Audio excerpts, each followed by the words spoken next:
All right. Hello, everyone, and welcome to today's session, Employer and Alumni Insights, STEM Careers for Non-STEM Majors. My name is Malerba, and I'm Assistant Director for Alumni Relations here within the Center for Career Development.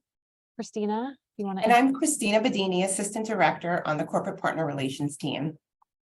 Thank you. And together we're going to be facilitating today's session. We are joined by four fantastic panelists who we're going to introduce to you in just a second. But first, I just want to go through today's session, the agenda, and then we'll go ahead and dive right in. So the goal for today's session is going to be to focus on STEM careers for non-STEM majors. And we're not only going to provide you with information about these opportunities, but we're also going to provide you some information that will help guide you as you have conversations with students about pursuing these careers. So to kick today's session off, we're going to have our panelists introduce themselves, and Christina and I will ask several questions of the panelists that you can get to know them better, hear about their companies, their roles, their own experiences within the industry. And then we're going to actually open up the remainder of the session for questions from all of you. So if you have questions for our panelists throughout today's session, please go ahead and throw those into the chat as we're going, and we will come back around at the end to make sure we answer as many of those as possible. All right, Christina, I'm going to turn it over to you to introduce our panelists. Thank you, Mary. So today we have four panelists, alumni and employers, who will share their perspective and experiences with us. We're going to go around and ask our panelists to introduce themselves. Okay, let's start with Laine. Laine? Hi, all. I'm Laine Miller. I'm a senior developer at Lincoln Financial in data engineering. So I essentially build the railroads to ingest all the data from all the different databases across the company into one central data lake as a one-stop source. And at UConn, I double majored in political science and human development and family studies. Great. Thank you, Laine. Dina? Hi, everyone. My name is Dina. I am from Stamford, Connecticut, and I work at Spectrum. It's a telecommunications company, and I'm a digital service and customer experience specialist, which means that I am essentially a copywriter, and I write for spectrum.net, our website, and I also write emails that we send out to customers. Great. Thank you, Dina. Now over to our employers, Esma. Hi, everyone. My name's Esma. I'm from Pennsylvania, and I currently work as a medical scribe. Great. Thank you. Tom? Hey everyone, my name is Tom Ferrer. I am a university recruiter at Viva Systems. I'm originally from Warner Robins, Georgia, if you've ever heard of that place, but I live in Boston now, working downtown in a really nice office that we have there. Essentially, we're a life sciences software company. We exist mainly within the cloud, but we do have roles for students that don't necessarily come from STEM backgrounds in tech consulting, business consulting, sales, marketing, data analytics, all that good stuff. Great. Thank you, Tom. All right, Mary, let's start. Yeah, so we're going to jump right in. So my first question that we have for you all today is going to actually be for our alumni, Dina and Laine.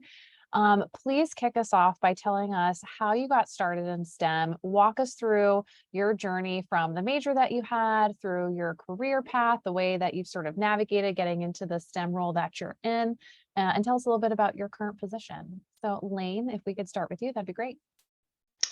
Sure. So coming with a political science degree, I had originally started my career in compliance doing 401k retirement at Prudential. At that point, I knew the fit wasn't quite right for me, but I didn't know how to take the next steps forward.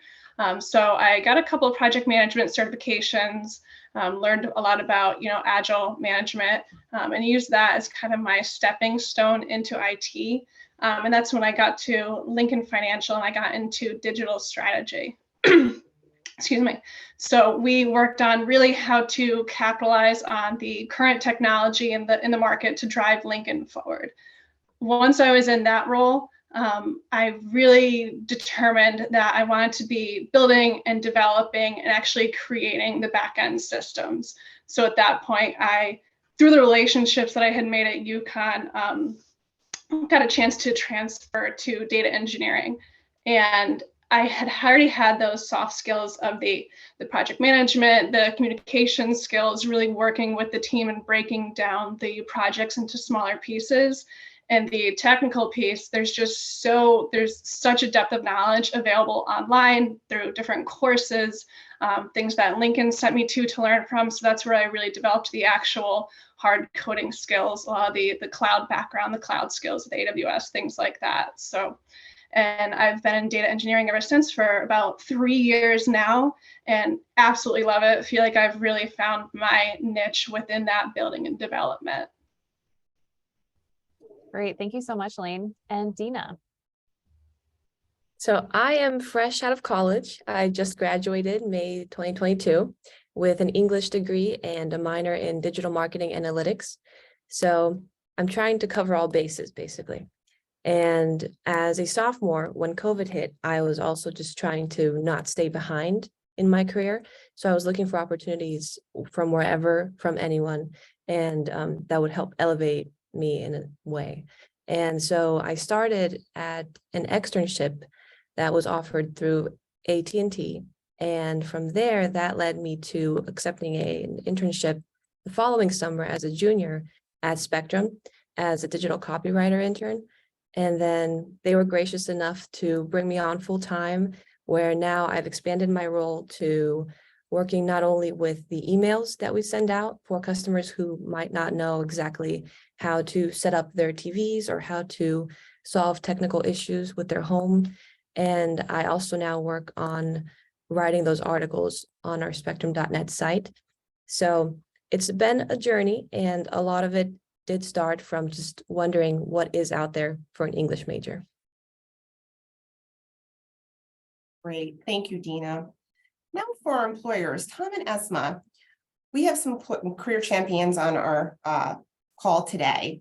What advice as an employer can you give them when they're talking to students who want to break into the STEM industry, but don't necessarily come from a STEM major? Sure, I can go first. Great. So I believe that first off, it's important to know that not all STEM roles are exactly what you would expect to be, like very research or tech or math heavy, but there are roles like, say, tech consulting here, which are adjacent to that and can accommodate the strengths that they have learned in whatever major they come from. They should be able to use their education to their advantage. They have been taught to be clear and concise communicators. So if you've had experiences in problem solving and critical thinking that the interviewer may not immediately see, make sure that they know about this. Of course, it's going to be obvious to yourself internally, but you got to make sure that you communicate that to the interviewer, and you want to make them know that you're the kind of person that they want to work with. And I think another very important thing to do is making sure that your journey in discovering your affinity for STEM can be distilled into a story. You have to be really compelling with that. So when the interviewer asks for your motivations, you can clearly and concisely communicate that to them. Excellent, thank you. Esma, what are your Yeah, so another thing, kind of like Tom said, by looking at like the skills that you already have and comparing them to the different skills that you might want to have in a certain STEM job that you are applying for, you can kind of compare the different skills that you are bringing onto the table to that employer, as well as other things by gaining some experience just by getting your feet wet, by, for example, volunteering or taking some online course that starts off with giving you some background knowledge and experience on any STEM course, or just seeing how you feel in that environment, to kind of just see your next step from there. But I think by starting and seeing what you work best with your skills that you already have and how you learn new skills, slowly bringing you into the STEM experiences, that's, I feel like, is what's best, by slowly like by finding experiences that you feel like are compatible with what you already have and then slowly learning more. Great, thank you. Okay, awesome. So Laine and Dina, we're hearing quite a bit from Tom and Esma about the importance of skills when it comes to getting into this field, being able to translate the skills that you've acquired in your program and showing how that's can be demonstrated and used for going into this new area. And so I'd love to hear from both of you. What are some of the skills that you feel like have been most beneficial to you and your success thus far within your organization and role? And Dina, if we can start with you this time. So great question. I firmly believe that communication is just number one for me.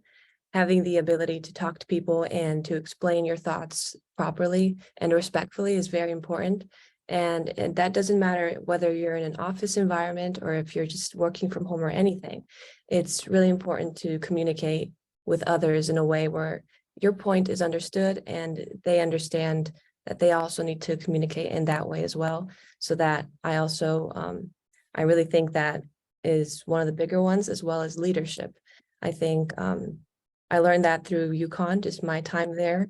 I was a campus tour guide and I loved it. I really loved speaking to all the prospective students. And from there, I realized that leadership and communication go hand in hand. So learning about how to do that and how to do it properly, whether that's taking classes or if it's just throwing yourself into opportunities like that, whatever works, I think it's good to start doing it. Great, and Laine? Yeah, so especially in a role in IT being so technical, I think one of the biggest misconceptions is the technical skills being of the utmost importance. And I've especially seen in my role, I've worked with some brilliant developers that can't articulate what they're doing and how to break that down. So communication, I feel like on the first point, it almost sounds like a softer skill, but it's crucial to be able to explain what you're building and why you're building it to senior leaders, to the business, and the more technical you get, the harder it is to be able to articulate what you're building and why you're building in more digestible language. So it's that breaking it down and explaining it to a wide variety of audiences and skill levels. And the other side of it too is breaking a large idea down into those smaller pieces. So I feel like having the big ideas is the easy part, but it's the actual execution on how we break this down and how we build it. What are the prioritized steps? What needs to come first? What are the dependencies and things like that? So, starting off in project management and having that communication and being able to break it down, and moving into the technical role and then developing those coding skills, I think was really, really helpful for my development and the skills that kind of get forgotten about most. You see people that come out and they have the engineering background, but they might not have those communication skills. And I think that's a lot harder to develop afterwards. Great, thanks, Laine. Tom and Esma, why don't you give us some behind the scenes insight on how are competencies and skills assessed during the hiring process and employment? Can you share with us some ways? Sure, I can start. So we do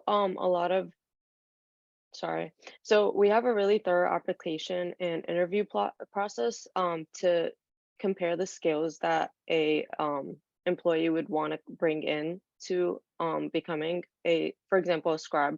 Since I work as a medical scribe, I looked at the different skill sets that I had, since as a scribe you would want to be good with writing and putting in a lot of details into your charts, as well as being very open-minded and listening carefully. So these skills can be brought from any other job, but by looking at our thorough application and interview process, we have certain skill sets that we're looking at with certain questionnaires. And once you're hired, we do provide more training and skills that you would need in our positions to be a member of our team.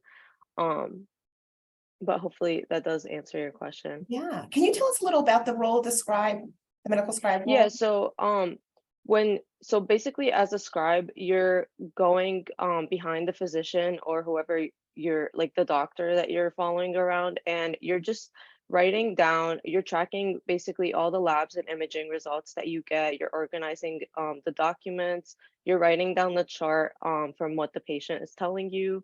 So you're just basically kind of like organizing all the information that the chart would need, along with what the patient is telling us, what the physician is telling us, what kind of labs and reports we would want to write down and include in our charts.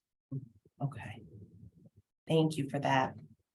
Tom, Yeah, so for all of our roles, we do have a series of rounds that test both your technical aptitude and your behavioral skills, such as your soft skills, for example, but both are very important for any of our roles.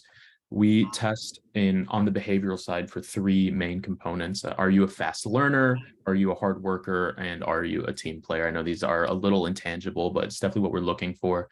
You need to be able to work with software and learn new concepts quickly and apply those quickly and be able to pick up technical concepts, but that doesn't necessarily mean that you have to be a programming expert or anything along those lines. Even by brushing up on your more advanced Excel capabilities or other softwares that you've used in coursework definitely will help you feel more confident moving into an interview or anything along those lines. Also, I would suggest that maybe you advise students on doing a little bit of market research in the life sciences industry. I guess in our case beforehand, if you learn to talk the talk even at a high level and research the company that you're applying to and understand their mission and the industries that they serve, it will definitely help them moving forward in their interview process. great, thank you. I have more parts to my question, if you don't mind, Tom and Esma. Let's talk about the application part, and specifically the resume, the cover letter, if you do accept the cover letter, and the interview. Can you advise how can students demonstrate these skills, these transferable skills on those components of the hiring process? Yeah, so sorry, Tom. I was just gonna start by saying that by being very like explicit with the types of skills that you're bringing in and transferring from one specific role to another, um, and being very, very openly communicative with the employers by showing examples in ways that your skills can be used in the medical field.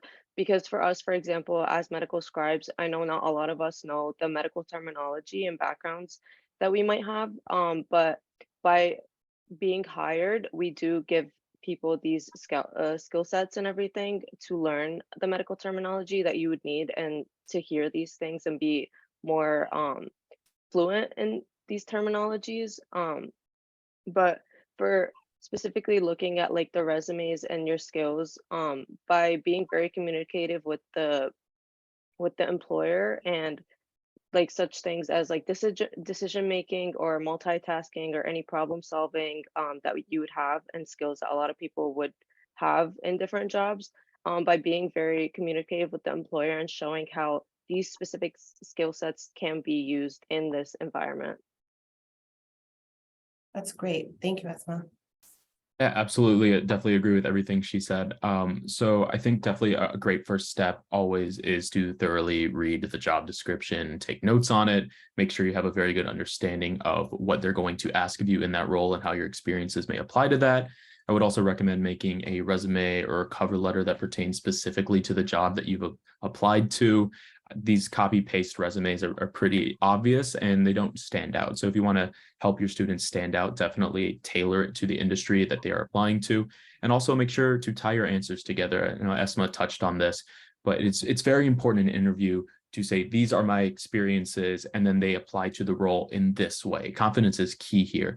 I get a lot of candidates who I'll be interviewing and they'll just give me their experiences and expect me to make the connections. And often I understand what they're trying to say, but it is very helpful when they tie it for me. They're like, this is what I've done and it applies to this role, even though it's not STEM, for example, in this way. Exactly. It's very nice. Great. Thank you. So lastly, how can an applicant whose degree may not be STEM specific translate their skills gained from their degree in a way that speaks louder during the application process and hiring process?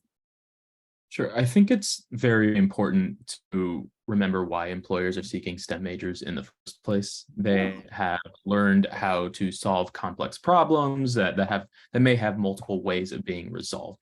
So then what you should do is find a time in your experience where you have done this. You've solved complex problems, maybe in an analytical sense, and talk that up. What you really shouldn't do is get stuck in this trap of comparing yourself to STEM majors that want the same role. What you need to do is demonstrate to recruiters so that your experiences in these non-STEM fields that you've studied uniquely position you to succeed in this role and offer a diverse way of thinking to the company that you're applying to. Excellent. Thank you, Tom. Yeah, I feel like what Tom says also, I feel like I'm repeating what he's saying as well, because it is really important to look at, like, so basically you want to, like he said, you don't want to compare yourself with other people that are working the same like type of job as you, because you might have different goals and different skills that you are bringing to the table. And just as, since you are being hired and also being trained alongside working and like learning new things with the skills that you already have, that does help you a lot with just like gaining more experience and like having, talking to others and finding mentors and finding different key players that are in different fields as well, and moving into fields that are STEM. For example, you guys are all like non-STEM majors. Comparing people who are STEM majors going into STEM experiences is a lot different. So by looking at how other different non-STEM majors are also coming into this field, it does help you by connecting how, like, okay, well, we're coming from different backgrounds, but we're still ending up in the same place, if that helps. Yes, very true. Thank you. Okay, so my next question is for our two alumni panelists, Laine and Dina. Can you tell us about your experiences at UConn and how those experiences helped prepare you for your career? This could be the impact your major had on your career. It could be how activities, internships, jobs, conversations, or relationships with faculty, staff, employers, alumni during your time as a student, any of the above, other things, just anything that was sort of involved in your experience at UConn. How did those things prepare you for your career? And I know you've both already touched on a couple of those things, but if you can expand and offer any additional insights outside of those as well, that would be great. Laine, can we start with you this time, please?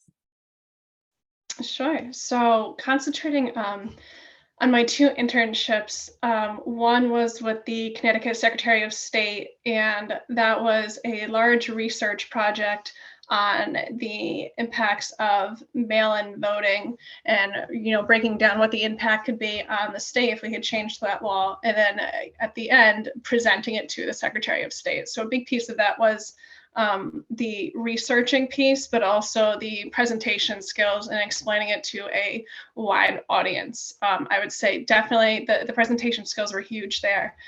The other internship, at the time, I kind of felt like I fell into a little bit, and it didn't really feel like it was the direction that I was going for when I was originally applying to the state, but it was working with the criminal justice databases. And that really spurred the piece of moving into IT for me. Before the internship, I had no background, zero idea what I'd be getting into, and I didn't realize that it would really kick off that interest for me of breaking down, the architecture of the databases, where all the database or where the data was coming from, where it was being sent. And the piece that I had to do for that internship was draw out the architecture and once again present it and explain it to the business side.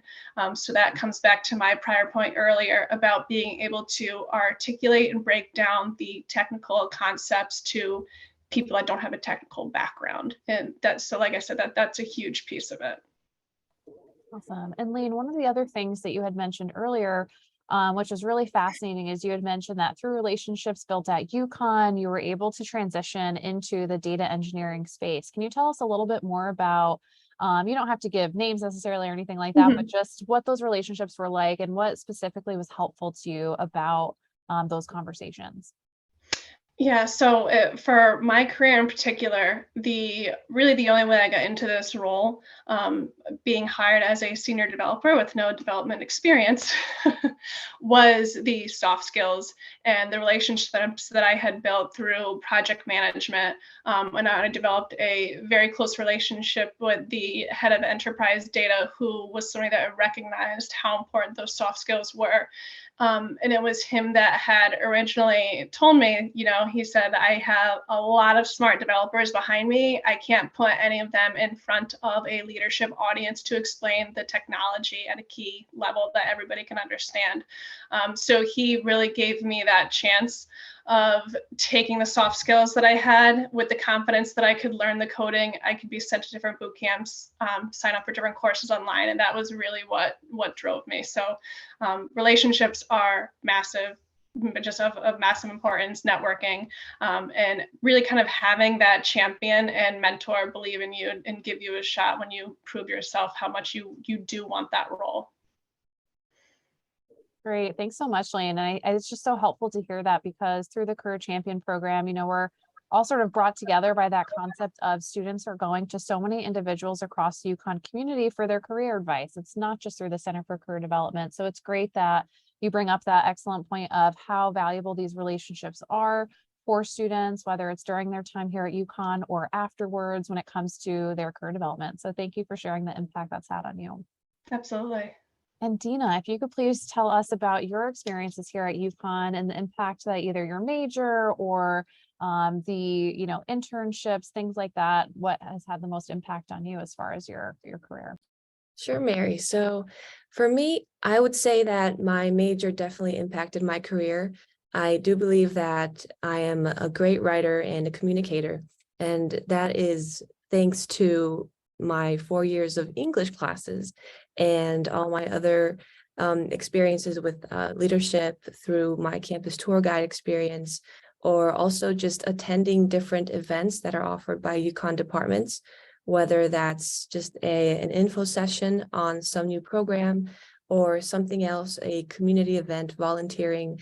Being at the school, putting a name to the face is so important, and showing that you're present and you're active in your community, I think really has helped me to learn how to be a part of certain things in life that will bring you towards better opportunities and more experiences.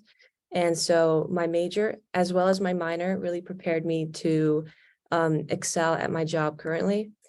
And also my internship. I mean, if I didn't have an internship, I wouldn't be where I am right now. So leaping for those opportunities, really looking to establish my authentic self in these past 4 years has been the goal.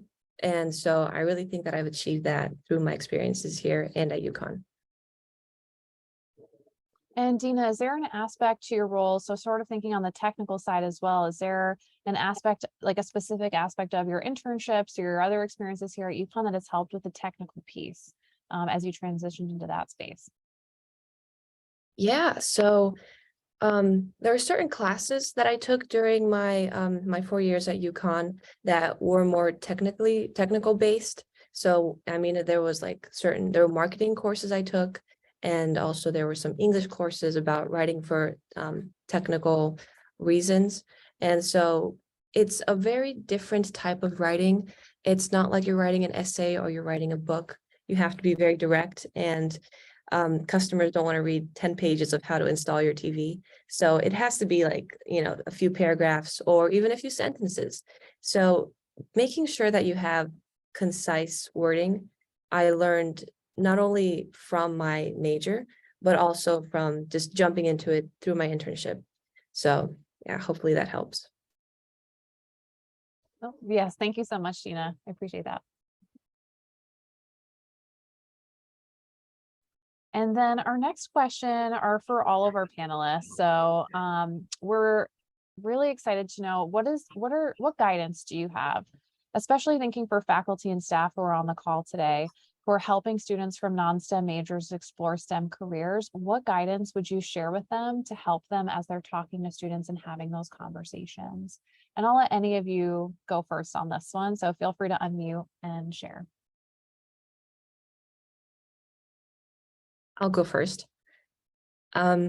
So what I value the most and what guidance I can offer to faculty is to keep encouraging your students to pursue opportunities outside of their comfort zone, because it can be difficult to understand all the ways a student can use their major if they're indecisive about what their career path is and what they want to take. So being interested in a topic is the first step. And a lot of students don't know what they're interested in until they expand their experience and start getting more knowledge about different things that do exist in this world. But first, it's important to declare what's going on, what they're interested in, and what is possible if you're not a STEM major.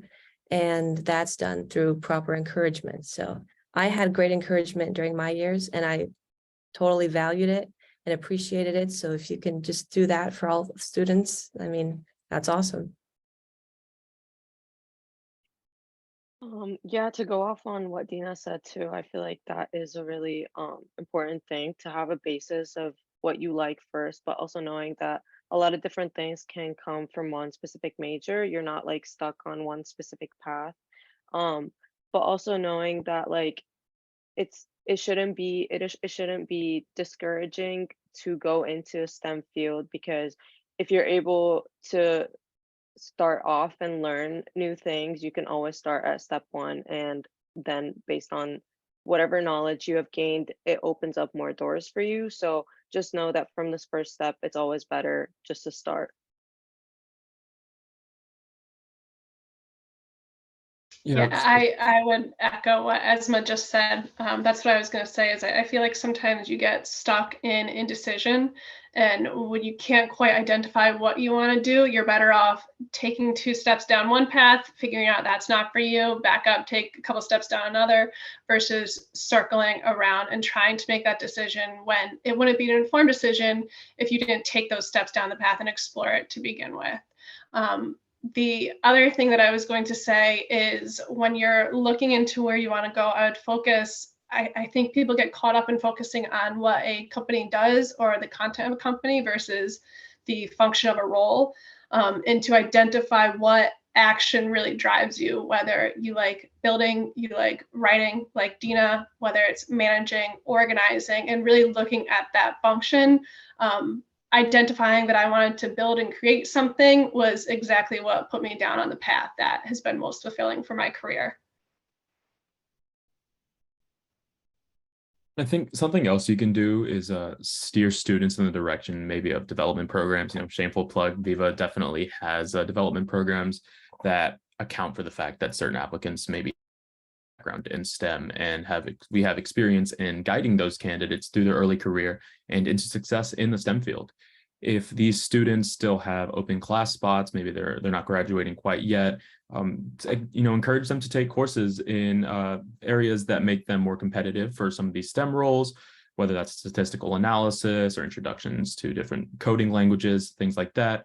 They can also take internships in the businessy side of the STEM fields. That way you have a better understanding of the industry as a whole. And then they can also buttress their learning from university with online curriculum, whether that's LinkedIn Learning, Coursera, or certifications in different coding languages. There's definitely a lot of things that they can do to help build up the resume. Thank you all. I loved all of the advice that you just shared. I think that it's so important. Everything that you all just covered is so important for students to know, that it's all about just getting started and trying things, and knowing that there's no closed doors in this, that everything is open to you. Just kind of have to figure out that correct path. And maybe it's not just one, it's a couple of paths that will kind of help get you where you want to go. So thank you all for those insights. That's amazing. If there are any questions from our audience at this time, we'd love to open it up to any questions you have for our panelists today. If you can go ahead and put those in the chat. It looks like we have one that's just come in. It says here for Laine. Laine, you mentioned that there are lots of courses and other sources to learn technical skills online. How did you know which ones to choose and assess the quality of each option? Sure. Some of the big ones that I've used are Coursera, and Pluralsight is another. Pluralsight is focused heavily on development. And in terms of actually within IT, there's, you know, kind of like the medical field, there's so many different disciplines, whether it's back-end development, app development. So once you get into actually choosing a language, I would try a few, see what really clicks on with it, and determining what content or what you want to create within IT, looking through what languages, you know, really align to that. For example, in data engineering, I'm heavily in Python all day. So yeah, Coursera and Pluralsight are definitely quality good ones. Udemy, you have to sort a little bit through. There's some really good ones on there. There's some ones that are less quality too, but I would definitely look into Pluralsight and Coursera first, and you know, to kind of vouch for the quality there too. I know there are a lot of corporations that partner with them to help create the courses too. So there's definitely some quality checks there.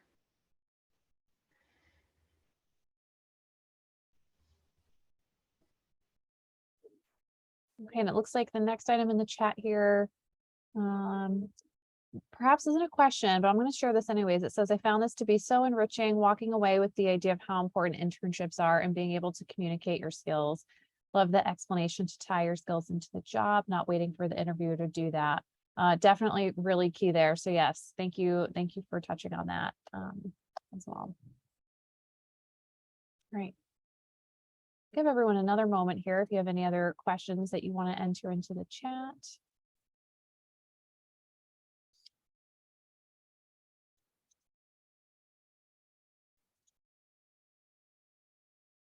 And yes, Dwight, if you have a question, feel free to unmute and speak.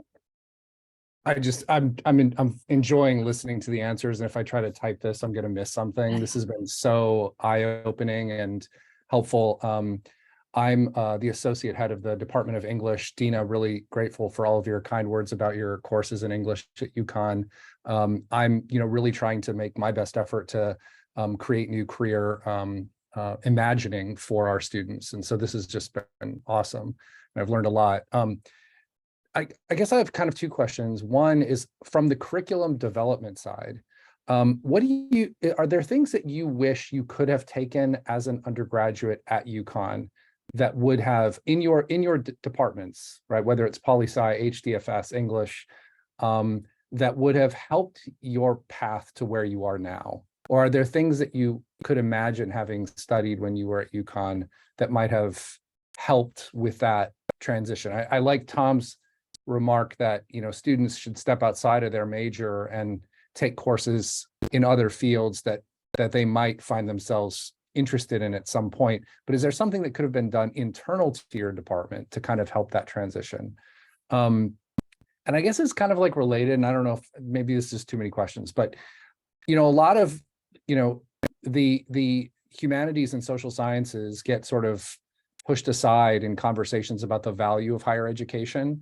How are you, as people who have succeeded in transitioning into STEM fields, talking to people outside of the academy about your major, about English, about poli-sci, and about like the value that those experiences brought to you and where you're at now?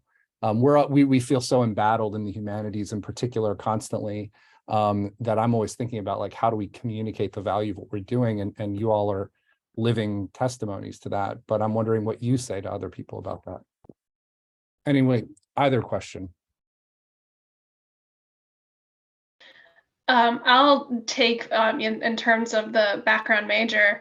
I almost feel like it's more common than we think, and we don't know about it. And I'm thinking of one person in particular. The mentor that I had said that gave me my chance, he was a biology major, so still STEM related, absolutely not IT. And the head of enterprise data and SVP at my company, who is highly respected, has a really, really deep technical understanding, says all the time that he was a philosophy major. So I think it's much more common than we think. Those critical thinking skills are such a deep core component that they're not readily seen, but they're that underground building. And they just don't get enough of attention, really. Like I had said earlier, you can be, you could have a 4.0 in computer science and engineering, and you don't you never got a chance for those communication skills and really breaking down core concepts. You can be a brilliant developer, but not be able to communicate and work with others and break down core concepts, having that critical thinking skill. I'm not sure if that answered your question, Dwight, but I think it is more common than we think. It's just not really spoken about too much. And as for oh, go ahead, Dina. Okay, are you done? You can Yeah, continue. go ahead. Yeah. Okay. So you actually made me think, Laine, that we're breaking stereotypes here. Yeah. I mean, our majors are so specific, it seems like. I mean, people always ask me with an English major, are you going to teach? Are you going to be a teacher? And I bet you get those questions with political science. Are you going to go into the government and do those things? So we're breaking stereotypes. And I guess all I can advise is to just encourage opportunities for understanding how to so not really exactly the specific things that we learn in our major, but also what we can gain from using our major in the real world, if that kind of makes sense. So it's kind of like, it's not all about literature, all about government. It can also just be the encouragement of telling other people, bringing in prospective students or other people who are willing to listen about opportunities that you can get with your major if you just apply yourself and take a few of the skill courses, technical, or whatever you want to get into. And then also about the other question, I do think that I was a bit limited because I went to UConn Stanford. So some courses for English were offered here in Stanford, and then there were more courses offered at UConn stores. So I think I took the classes I loved. I would have liked to take some more classes that were connected to communication, and I think that would have been a benefit. But I reached out for opportunities outside of courses at UConn and have found some. So, I mean, that worked out for me. But in the future, I mean, I think it would be great to just expand the courses offered. And I know that's a difficult ask, but just saying, it would be amazing to start looking into like something else to add to our English majors or any other courses that aren't offered here. Yeah, and I was going to add on the class piece, coming out with a political science degree at that point, other than taking upon your own initiative to speak to the Career Center, I had absolutely no idea of what kind of career tracks I can go into, what prior graduates did, if there was any kind of optional. I think this panel is really, really strong. I'm sure a lot of people have no idea it's going on. So to be able to see like direct examples of what the graduates in your degree are actually doing now 5-10 years out and what the actual career tracks can be. So if, you know, I graduated in 2012, if somebody had said that I would end up in development, I would have had no idea, no interest at that point, but also no understanding of how that's possible when it really is. So. Thank you both. That's been really helpful. I appreciate it. You're welcome. And before we wrap today, I know we're coming up to just the end of the session here in just a couple of moments, but since we have done so much talking about skills and transferable skills and helping students understand how those can, you know, translate from, you know, academics to career and how they can really connect those dots with employers, we actually do have a session coming up next week for career champions called Building Transferable Skills, Helping Students Find Post-Graduation Success. And so it seems really fitting to share that with all of you since we've talked so much today about transferable skills and the impact being able to communicate about those have had. So in our follow-up email, I'll be sure to include the information and registration to that session. So that way, if you'd like to join us for that, you can, or you can check out the recording for that one afterwards as well. It's going to be next Friday at 11. And Christina, I'll turn it back over to you to wrap us up. Great. Thank you, Mary.